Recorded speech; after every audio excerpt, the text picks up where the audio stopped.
Mapagpalang araw po sa atin lahat. 3 tips na di ka mawawala sa isip ng ka-LDR mo or karelasyon mo. Number 1, maging misteryosa ka sa kanya. Maging misteryosa ka sa kanya dahil ang lalaki normal lang maghabol sa isang babae pag gusto kanya. Kung magkarelasyon na kayo, huwag mong ipaalam lahat sa kanya yung tungkol sa sarili mo. Dahan-dahan mong ipaalam sa kanya, tandaan mo kung magtanong man siya sa'yo, kung ano lang yung tinanong niya, yun lang ang sasagutin mo. Huwag ka nang magkwento ng kung ano-ano pa dahil baka sa isang araw magulat ka na lang, ayaw ka na niyang kausapin dahil lahat ng tungkol sa'yo nasabi mo na sa kanya. Number 2, huwag puro reklamo kung binabaliwala ka niya. At syempre, nagtatanong ka paano yan? Tatahimik na lang pag binabaliwala niya ako? Kung yung gusto mo laging konektadong kayong dalawa, baka naman kasi may trabaho siya.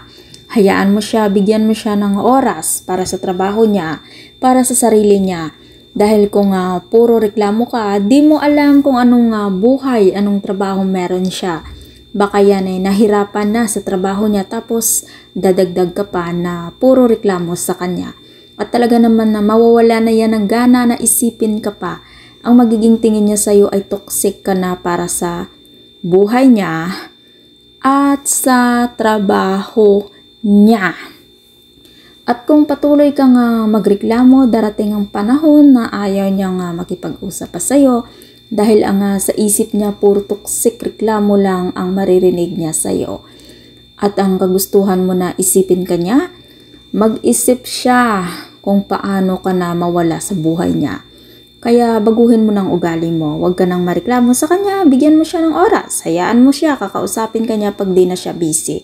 Saka mo siya kakausapin ng mahinahon, magtanong ng maayos, wag agad galit, pakita mo na intindihan mo ang ginagawa niya, trabaho niya, para iisipin kanya. Number 3, wag mong ipaalam sa kanya lahat ng ginagawa mo. Pag may karelasyon tayo, lalo na malayo sa atin, normal lang na ipinapaalam natin ang maganap sa buhay natin. Normal lang po yun.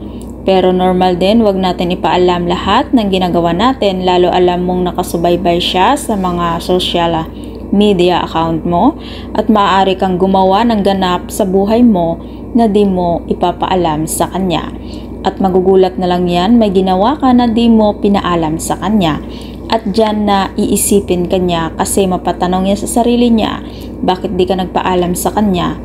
Ituloy mo lang yung ginagawa mo na hindi mo ipinapaalam sa kanya yung mga gagawin mo. At pwede mo i-share sa social media mo kung ano mga ginagawa mo at lalo yan magtataka bakit di ka nagsasabi sa kanya.